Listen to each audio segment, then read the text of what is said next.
Hello friends, Agra civil services academy के इस online platform पर आपका स्वागत है। दोस्तों, आज एक बार फिर से हम करंट अफेयर की क्लास में आपके सामने मौजूद हैं।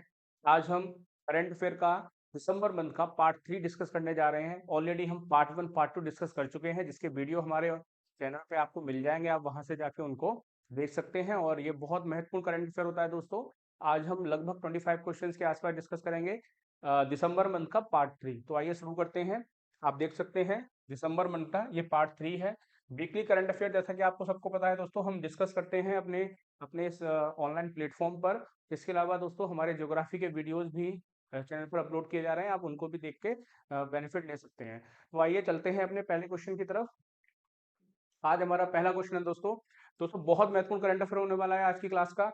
आप लोग अच्छे से इसको देखिएगा। विकसित भारत 2047 वॉइस ऑफ यूथ, ठीक है, ये करके एक ऐसा करके एक थीम है। पहल की शुरुआत किसके द्वारा की गई है? ठीक है, who has launch the initiative develop India 2047 voice of youth. याद रखना है, ऐसे क्वेश्चंस बार बार पूछे जाते हैं दोस्तों करंट अफेयर की क्लास में। तो इसके ऑप्शन है दोस्तों नरेंद्र मोदी, अमित शाह, राजनाथ सिंह, अनुराग ठाकुर। तो पीएम नरेंद्र मोदी ने विकसित भारत 2047 वॉइस ऑफ यूथ, ठीक है, इंग्लिश में भी एक पहल लॉन्च किया है। इस अवसर पर पीएम मोदी ने कहा कि यह भारत के लिए सही समय है और युवाओं को विकसित भारत के लिए अमृत काल का उपयोग करना चाहिए। ठीक है, ये जो पहल है दोस्तों इसलिए शुरू की गई है कि युवा जो है, जो हमारी युवा शक्ति है भारत की आज के समय में, वो कहीं ना कहीं इस जो ये जो शक्ति है, ये जो पावर है, उसका फायदा उठाया जा सके। ठीक है, तो इसका जो आंसर हो जाएगा दोस्तों, वो हो जाएगा ऑप्शन ए, नरेंद्र मोदी। आप यहाँ देख सकते हैं, पीएम मोदी लॉन्च विकसित भारत 2047 वॉइस ऑफ यूथ। ठीक है, तो इसके बारे में आपको और भी जानकारी दोस्तों हासिल करनी चाहिए नेट के थ्रू। फोर्ब्स 2023 की विश्व की 100 सबसे शक्तिशाली महिलाओं की सूची में भारत की वित्त मंत्री निर्मला सीतारमन का कौन सा स्थान है दोस्तों? 32, 22, 42 या फिर 70? आपको पता होगा दोस्तों, हर साल ये 100 जो टॉप पावरफुल वर्ल्ड की जो फीमेल्स हैं, उनकी एक लिस्ट जारी की जाती है फोर्ब्स द्वारा। और उसमें लगभग पिछले 5 सालों से निर्मला सीतारमण और उनके अलावा और 2-3 महिलाएं हैं भारत की, जो उसमें अपना जो उनकी जो रैंक है वो आ रही है। ठीक है, तो ये 4 महिलाएं। तो केंद्रीय वित्त मंत्री निर्मला सीतारमण, एचसीएल कॉर्पोरेशन की chairperson Roshni Nadar Malhotra, steel authority of India की चेयरपर्सन सोमा मंडल, ठीक है, और बायोकॉन की कार्यकारी चेयरपर्सन किरण मजूमदार शॉ, ठीक है, को इनमें शामिल किया गया है। अगर बात करें सीतारमण जी की, तो लगातार 5वें साल इस सूची में जगह बनाई है और वे 32वें नंबर पर हैं। ठीक है, तो निर्मला सीतारमण जी की जो रैंक है वो है दोस्तों ऑप्शन ए 32। ठीक है, अगला क्वेश्चन हम देखेंगे। हमारा अगला क्वेश्चन हो जाता है, क्वेश्चन नंबर 3 है, अंतर्राष्ट्रीय भ्रष्टाचार विरोधी दिवस या अंतर्राष्ट्रीय भ्रष्टाचार विरोधी दिवस IACD हर साल किस दिन मनाया जाता है? इंटरनेशनल डे अगेंस्ट करप्शन या फिर international anti corruption day is celebrated every year on which day? ठीक है, 7 दिसंबर, 8 दिसंबर, 9 दिसंबर या फिर 11 दिसंबर? ठीक है, तो यहाँ पे हम ऑप्शन देख लेते हैं। दोस्तों अपनी एक्सप्लेनेशन देखेंगे। अंतर्राष्ट्रीय भ्रष्टाचार भ्रष्टाचार विरोधी दिवस हर साल 9 दिसंबर को मनाया जाता है। ठीक है, 9 दिसंबर को ये मनाया जाता है। ये यहाँ पे महत्वपूर्ण फैक्ट है। इसका जो उद्देश्य है, कई देशों में व्याप्त द्वेष के प्रभाव के बारे में आम जनता के बीच जागरूकता बढ़ाना। और इसकी जो थीम है इस बार की दोस्तों, भ्रष्टाचार के खिलाफ विश्व को एकजुट करना। ठीक है, भ्रष्टाचार आप जानते ही है, एक कुप्रथा है जो धीरे धीरे देश को खत्म कर देती है। ठीक, option C 9 December is the right answer. Okay, अगला क्वेश्चन दोस्तों हम देखेंगे। हमारा अगला क्वेश्चन हो जाएगा, 2023 के लिए टाइम पत्रिका का एथलीट ऑफ द ईयर किसे नामित किया गया है? ठीक है, ये नॉमिनेशन जो हुआ है किसके लिए? नोवाक जोकोविच, राफेल नडाल, रोजर फेडरर या फिर लियोनेल मेसी? तो एक्सप्लेनेशन देखेंगे। अर्जेंटीना के कप्तान लियोनेल मेसी को 2023 के लिए टाइम पत्रिका का एथलीट ऑफ द ईयर नामित किया गया है। ये नॉमिनेटेड है। मेसी के रिकॉर्ड तोड़ 8वीं बार बैलन डीआर जीता है। ठीक है, और इंटर मियामी में जाकर अमेरिका में खेल के बारे में जागरूकता बढ़ाई है। ठीक है, तो ये लियोनेल मेसी हैं, अर्जेंटीनी फुटबॉल जो टीम है उसके कैप्टन हैं। आपको पता होना चाहिए, अभी वर्ल्ड कप भी जीता था अर्जेंटीना की टीम ने। तो ऑप्शन डी लियोनेल मेसी जो है वो सही आंसर हो जाता है। अगला क्वेश्चन देखेंगे हम। हमारा अगला क्वेश्चन हो जाएगा, सिंगापुर के सर्वोच्च कला पुरस्कार सांस्कृतिक पदक से किसे सम्मानित किया जाएगा? कल्चरल मेडिलियन। ठीक है, ये जो अवार्ड है इसका नाम है मेडलियन। तो इसमें जो ऑप्शन है दोस्तों, दीपक शेनाय, मीरा चंद, रघुराम पिल्लरी शेट्टी या फिर शांति लकड़ा? ठीक है, तो एक्सप्लेनेशन देखेंगे। 81 ईयर्स ओल्ड भारतीय मूल की लेखिका मीरा चंद, जो सिंगापुर के उन 3 लोगों में शामिल थीं जिन्हें उनकी कलात्मक उत्कृष्टता और देश की कला और संस्कृति परिदृश्य को समृद्ध बनाने के योगदान के लिए क्या कौन सा अवार्ड दिया गया है? सिंगापुर का सबसे उत्कृष्ट अवार्ड, ठीक है। क्या नाम है इसका? कल्चरल मेडलियन, ठीक है। हिंदी में बात करेंगे तो सांस्कृतिक पदक इनको दिया गया है। तो मीरा चंद ऑप्शन बी हमारा सही आंसर हो जाता है। अगला क्वेश्चन देखेंगे हम। हमारा अगला क्वेश्चन है दोस्तों, मिजोरम के नए मुख्यमंत्री के रूप में किसने शपथ ली है? कभी कभी दोस्तों ये जो नए नए सीएम जो बनते हैं या नए राज्यपाल की जो नियुक्ति होती है, तो उनके जो मैच ऑफ द फॉलोइंग में पूछ लिया जाता है। तो अभी हाल ही में 4 से 5 राज्यों में इलेक्शन हुए हैं, तो हमें उनके बारे में पता होना चाहिए। आज की क्लास में हमने कोशिश की है कि उन सभी जो नए राज्यों में इलेक्शन हुए हैं उनके जो नए चीफ मिनिस्टर बने हैं उनका नाम हमने क्वेश्चन आंसर के फॉर्म में डालने की कोशिश की है। आपको अभी आने वाले क्वेश्चंस में दिख जाएंगे। तो ये है वननाल लुता, ठीक है, लाल दुख होमा, जोरम थांगा या फिर कंभम प्रति हरे बाबू, ठीक है। तो जोरम पीपुल्स मूवमेंट जेपीएम के नेता लाल दुहोमा ने मिजोरम के मुख्यमंत्री के रूप में शपथ ली है। पार्टी नेता वन लालरुता ने भी राज्य भवन में कैबिनेट मंत्री के रूप में शपथ ली है, ठीक है। तो ऑप्शन हो जाएगा दोस्तों ऑप्शन बी, लाल दुहोमा इसका सही आंसर हो जाता है, मिजोरम के नए सीएम। दिसंबर 2023 में लेखक सेरिंग ताशी को साहित्य अकादमी की प्रेमचंद फेलोशिप से सम्मानित किया गया। वह किस देश से संबंधित है? सेरिंग ताशी, इनको प्रेमचंद फेलोशिप मिली है। पूछा गया है वो किस देश से आती है? चीन, नेपाल, भूटान या फिर वियतनाम। प्रसिद्ध भूटानी लेखक, तो वो भूटान से आती हैं। शेरिंग ताशी को साहित्य अकादमी की प्रेमचंद फेलोशिप से सम्मानित किया गया है। भूटान की राजधानी थिम्पू में रहने वाली श्री ताशी एक लेखक है जो रचनात्मक और गैर काल्पनिक साहित्य के क्षेत्र में अपने कार्यों के लिए जाने जाते हैं, ठीक है। तो भूटान ऑप्शन सी हमारा सही आंसर हो जाता है। यहाँ पर देख सकते हैं ये है शेरिंग ताशी, ठीक है। ये जो है बीच में आपको उनकी पोशाक से पता चल रहा होगा कि वो एक भूटानी व्यक्ति हैं। अगला क्वेश्चन दोस्तों हम देखेंगे, उत्तराखंड ग्लोबल इन्वेस्टर समिट का उद्घाटन किसके द्वारा किया गया है? आप यहाँ पे देख सकते हैं तस्वीरों में, यहाँ पे उत्तराखंड के सीएम खड़े हुए हैं, ये हमारे देश के प्राइम मिनिस्टर हैं और ये बिजनेसमैन हैं, ठीक है। तो नरेंद्र मोदी, पुष्कर सिंह धामी, अमित शाह या फिर राजनाथ सिंह। पीएम नरेंद्र मोदी जी द्वारा देहरादून में वन अनुसंधान संस्थान FRI में 2 दिवसीय उत्तराखंड वैश्विक निवेशक शिखर सम्मेलन का उद्घाटन किया गया है। तो एक तो हमें दोस्तों यहाँ से ये भी इंफॉर्मेशन मिल जाती है कि वन अनुसंधान संस्थान कहाँ पे है? ये भी उत्तराखंड के देहरादून में स्थित है। इस समिट का मुख्य उद्देश्य क्या है दोस्तों? जो लगभग हर समिट का होता है कि ज्यादा से ज्यादा राज्य में निवेश आए। इन्वेस्टमेंट जितना ज्यादा होगा, जो स्टेट है वो उतना ज्यादा डेवलप करेगा, उसका डेवलपमेंट उतना ज्यादा होगा, ठीक है। तो ऑप्शन ए नरेंद्र मोदी इसका सही आंसर हो जाएगा, ठीक है। इसमें और भी एक्सप्लेनेशन है, आप देख सकते हैं आगे। अगला क्वेश्चन दोस्तों, world association of investment promotion agency का विश्व निवेश सम्मेलन कहाँ आयोजित किया जा रहा है? ढाका, मुंबई, न्यू दिल्ली या फिर चेन्नई।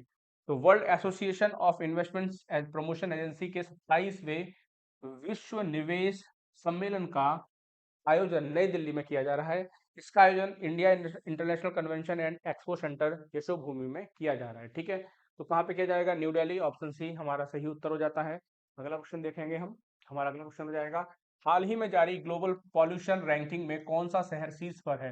मुंबई, जयपुर, लाहौर या फिर ढाका।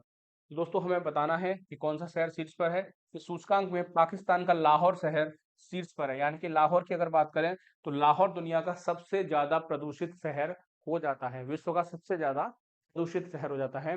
लाहौर का प्रारंभिक वायु गुणवत्ता सूचकांक जो था, एयर क्वालिटी इंडेक्स, वो 400 था, जो बहुत खतरनाक होता है दोस्तों। तो ऑप्शन सी लाहौर इसका सही उत्तर हो जाता है। आप मुझे कमेंट बॉक्स में कमेंट करके बताइएगा भारत का कौन सा शहर इस लिस्ट में टॉप पर है, ठीक है, यानी कि भारत में जो नंबर 1 है। अगला क्वेश्चन दोस्तों हम देखेंगे। हमारा अगला क्वेश्चन है, मध्य प्रदेश के नए मुख्यमंत्री के रूप में किसे चुना गया है? अगेन तो ऑप्शन है मोहन यादव, ज्योतिरादित्य सिंधिया, दिग्विजय सिंह या फिर शिवराज सिंह चौहान, ठीक है दोस्तों। तो मोहन यादव को मध्य प्रदेश के नए मुख्यमंत्री के रूप में चुना गया है। यहाँ पे आप तस्वीर देख सकते हैं इनकी। निवर्तमान सरकार में उच्च शिक्षा मंत्री श्री यादव उज्जैन दक्षिण सीट से निर्वाचित हुए थे। मोहन यादव पहली बार 2013 में विधायक बने थे। तो दोस्तों उन्होंने शिवराज सिंह चौहान का स्थान लिया है। इससे पहले जो मुख्यमंत्री थे वो बहुत पॉपुलर जो नेता हैं शिवराज सिंह चौहान वो थे, ठीक है। तो इस बार उनको नहीं बनाकर मोहन यादव को ये जिम्मेदारी दी गई है। अगला क्वेश्चन दोस्तों हम देखेंगे, हमारा अगला क्वेश्चन हो जाता है, विष्णुदेव राय किस राज्य के मुख्यमंत्री होंगे? राजस्थान, छत्तीसगढ़, मिजोरम या फिर मध्य प्रदेश? तो दोस्तों छत्तीसगढ़ के पहले आदिवासी सीएम होंगे विष्णुदेव साय। ठीक है, तो दोस्तों ये बहुत इंपॉर्टेंट क्वेश्चन हो जाता है। विष्णुदेव साय भ्रष्टाचार विवादों से दूर, संघ के करीबी, आदिवासी सीटों पर पार्टी को सबसे बड़ी जीत इन्होंने दिलाई है। विष्णुदेव साय केंद्रीय मंत्री और छत्तीसगढ़ भाजपा अध्यक्ष भी रह चुके हैं, पहले केंद्रीय मंत्री भी रह चुके हैं, तो काफी ऊंचा कद है विष्णुदेव साय का, और इस बार उनको सीएम की जिम्मेवारी दी गई है। तो छत्तीसगढ़ के सीएम बने हैं, बहुत इंपॉर्टेंट क्वेश्चन है क्योंकि पहले आदिवासी नेता हैं जो छत्तीसगढ़ के सीएम बने हैं। ठीक है, पहले आदिवासी व्यक्ति हैं। अगला क्वेश्चन दोस्तों हम देखेंगे, केंद्रीय प्रशासनिक न्यायाधिकरण CAT CAT central administrative tribunal जिसको हम बोलते हैं, मुंबई बेंच के लिए नए कार्यालय परिसर का उद्घाटन किसने किया है? ठीक है, doctor D Y Chandrachud, Piyush Goyal, Narendra Modi या फिर द्रौपदी मुर्मू? केंद्रीय प्रशासनिक न्यायाधिकरण सीएटी, सीएटी दोस्तों मुंबई बेंच का नया कार्यकाल परिसर Nishtha Bhavan New Marine Lines Churchgate station के पास यानी कि मुंबई में इसका शुरू किया गया है। इसका उद्घाटन भारत के मुख्य न्यायाधीश डॉक्टर डीवाई चंद्रचूड़ द्वारा या फिर जस्टिस डीवाई चंद्रचूड़ द्वारा किया गया है। तो ऑप्शन ए इसका सही उत्तर हो जाता है। दोस्तों आप मुझे कमेंट बॉक्स में कमेंट करके बताइएगा कि सीएटी किस आर्टिकल के अंतर्गत आता है। ठीक है, सीएटी किस आर्टिकल के अंतर्गत आता है, ये आप मुझे कमेंट बॉक्स में कमेंट करके बताइएगा। ठीक है, हमारा अगला क्वेश्चन देखेंगे हम, कौन सा शहर विश्व भारोत्तोलन चैंपियनशिप 2026 की मेजबानी करेगा? न्यू दिल्ली, बर्लिन जर्मनी का, पेरिस यानी कि फ्रांस का, और निकम्बो यानी कि चीन का? तो दोस्तों मनामा बहरीन में 2024 संस्करण और फोर्ट नॉर्वे में 2025 संस्करण के बाद चीनी शहर निंगबो 2026 विश्व भारोत्तोलन चैंपियनशिप की मेजबानी करेगा। IWF international weight lifting championship. ठीक है, 2026, तो ऑप्शन डी इसका सही उत्तर हो जाता है। याद रखना है 2024 की मेजबानी मनामा कर रहा है बहरीन, और 2025 में फोर्ड जो नॉर्वे का एक शहर है वो कर रहा है। 2026 में कौन करेगा? ये करेगा निंगबो। ठीक है, तो ऑप्शन डी इसका सही आंसर हो जाता है। ठीक है, अगला क्वेश्चन दोस्तों हम देखेंगे, हमारा अगला क्वेश्चन है, जलवायु परिवर्तन प्रदर्शन सूचकांक CCPI 2023 में भारत की रैंक क्या है? ठीक है, क्लाइमेट चेंज परफॉर्मेंस इंडेक्स में भारत की जो रैंक है वो पूछी जा रही है, क्या है? फोर्थ, फर्स्ट, सेकंड या फिर सेवेंथ? ठीक है, हमें बताना है। दोस्तों अभी दुबई में 2023 का COP जो 28 था, याद रखना है 28 ये हुआ है। ठीक है, मैंने 29 भी बता रखा है अपने लास्ट वीडियो में, मैंने बताया था COP 29 कहाँ पे होगा? अजरबैजान में, अजरबैजान में होगा ये दोस्तों। ठीक है, बहुत इंपॉर्टेंट, ये क्वेश्चन बार बार पूछे जाते हैं। तो अभी हम इसके एक्सप्लेनेशन देखते हैं। इस वर्ष के जलवायु परिवर्तन प्रदर्शन सूचकांक CCIP भारत को सेवेंथ, सातवां, यहाँ पे मैं हटा देता हूँ इसको, सातवां जो स्थान है वो प्राप्त हुआ है। ठीक है, सातवीं रैंक मिली है। देश ने पिछली रैंकिंग से एक रैंक सुधार किया है और सर्वोच्च प्रदर्शन करने वालों में भी बना हुआ है। दुबई में वैश्विक जलवायु सम्मेलन COP 28 के दौरान जारी एक रिपोर्ट के अनुसार भारत ने लगातार 5वें वर्ष शीर्ष 10 में अपनी जगह बनाई है। 63 के आसपास कंट्रीज इसमें होती हैं दोस्तों, इसमें भारत सेवेंथ रैंक पर है। ठीक है, अच्छा प्रदर्शन किया है, ऑप्शन डी इसका सही आंसर है। अगला क्वेश्चन, निम्नलिखित में से किस देश ने भारतीय नौसेना अकादमी एझिमाला में आयोजित एडमिरल कप 2023 का 12वां संस्करण, दोबारा सुन लीजिए, भारतीय नौसेना अकादमी एझिमाला में एडमिरल कप 2023 को जीता है? और एडमिरल कप 2023 का कौन सा?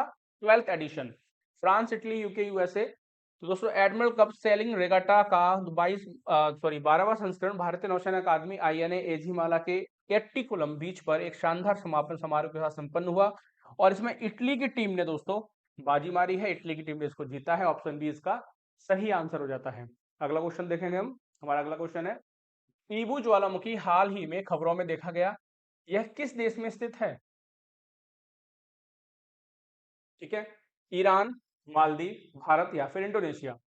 पूर्वी इंडोनेशियाई प्रांत उत्तरी मालुकू में फलमाहिरा द्वीप पर ईबू ज्वालामुखी फट गया। देश के ज्वालामुखी विज्ञान और भूवैज्ञानिक खतरा समन केंद्र के अनुसार स्थानीय समयानुसार लगभग 90 सेकंड के लिए अपने चरम से 1200 मीटर ऊपर, लगभग 1.25 किलोमीटर दोस्तों ऊपर इसकी राख गई। आप देख सकते हैं यहाँ पे धुएं का गुबार, तो इंडोनेशिया में है दोस्तों बहुत सारे जो ज्वालामुखी अभी फट रहे हैं दोस्तों, वो ज़्यादातर इंडोनेशिया और उसके आसपास के रीजन में फट रहे हैं। ठीक है, आप इनको याद रखिएगा। ये बहुत महत्वपूर्ण क्वेश्चन है, आने की संभावना है इसकी। अगला क्वेश्चन हम देखेंगे। हमारा अगला क्वेश्चन हो जाता है, national crime record bureau NCRB की तरफ से जारी की गई रिपोर्ट के मुताबिक देश के किस शहर या राज्य में पिछले साल सबसे ज्यादा एसिड अटैक किए गए हैं या एसिड अटैक की महिलाएं शिकार हुई हैं? बेंगलुरु, दिल्ली, महाराष्ट्र या फिर इनमें से कोई नहीं। दोस्तों एनसीआरबी का कहना है कि 6 महिलाएं शिकार हुई हैं एसिड अटैक की, जबकि दिल्ली दूसरे नंबर पर है। और ये 6 महिलाएं सबसे ज्यादा जो है, नंबर है ये 6 महिलाओं का, ये दोस्तों बेंगलुरु से आता है। ऑप्शन ए बेंगलुरु इसका सही आंसर हो जाएगा। यानी कि बेंगलोर में लगभग 6 महिलाओं पर एसिड अटैक किया गया पिछले साल, और उसके बाद दिल्ली जो है वो दूसरे स्थान पर आ जाता है। तो ये एनसीआरबी का डाटा आप लोग किसी भी मेंस के आंसर में भी इसको यूज कर सकते हैं, काफी महत्वपूर्ण है। अगला क्वेश्चन देखेंगे। हमारा अगला क्वेश्चन है, राजस्थान के नए मुख्यमंत्री के रूप में किसे चुना गया है? वसुंधरा राजे, राजनाथ सिंह, बालक नाथ या फिर भजनलाल शर्मा? राजस्थान के दोस्तों नए सीएम बने हैं, मुख्यमंत्री के रूप में जो चुने गए हैं वो है भजनलाल शर्मा जी।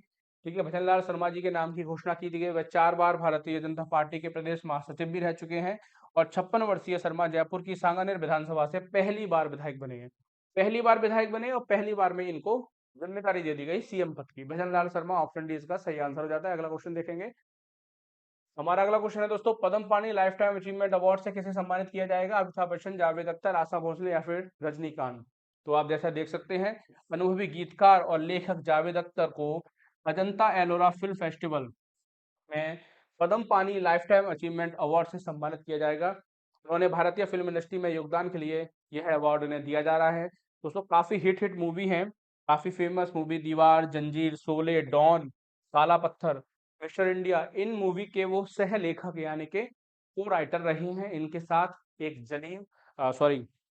सलीम और जावेद, तो सलमान खान के फादर हैं दोस्तों सलीम खान, उनकी और इनकी एक जोड़ी थी, और उन्होंने मिलके इतनी सारी जो मूवी है उनको लिखा था। तो ऑप्शन बी जावेद अख्तर इसका सही आंसर हो जाता है। दोस्तों आज की क्लास का हम अगला और लास्ट क्वेश्चन देखेंगे। इंटरनेशनल एंटी करप्शन चैंपियन के रूप में किसे नॉमिनेट किया गया है? निखिल डे, प्रीति देसाई, इंदिरा नूई या फिर विक्रम सिन्हा? हमें बताना है। ये जो फोटो में दिख रहे हैं ये कौन है? निखिल डे को यूएसए द्वारा इंटरनेशनल एंटी करप्शन चैंपियन के रूप में नॉमिनेट किया गया है। United states bureau of international narcotics and law enforcement affairs ने भारतीय सामाजिक कार्यकर्ता निखिल डे को ये सम्मान दिया है। निखिल डे भारत में मजदूर किसान शक्ति संगठन के सह संस्थापक भी हैं। तो ये जो मिस्टर हैं उनका नाम है निखिल डे। निखिल डे हमारा ऑप्शन है सही हो जाता है। दोस्तों इसी के साथ दोस्तों हम आज की क्लास को यहीं पे रोकते हैं। आज हमने लगभग 22 के आसपास क्वेश्चंस को देखा है, बहुत महत्वपूर्ण क्वेश्चंस हैं दोस्तों। जो भी महत्वपूर्ण करंट अफेयर उसको हमने कवर करने की कोशिश की है अपने वीडियो में। दोस्तों अगर वीडियो आपको अच्छा लग रहा है तो आप इसे जरूर से शेयर करिएगा, इसके नोट्स बनाइए और इसे अपना प्यार दीजिएगा। तो जो चीज़ें दोस्तों मैंने पूछी हैं उनका कमेंट बॉक्स में आंसर करने की कोशिश करिएगा, और अगर कोई भी सजेशन होता है तो उसको भी हमें बताइएगा। ठीक है, थैंक यू सो मच दोस्तों, जय हिंद।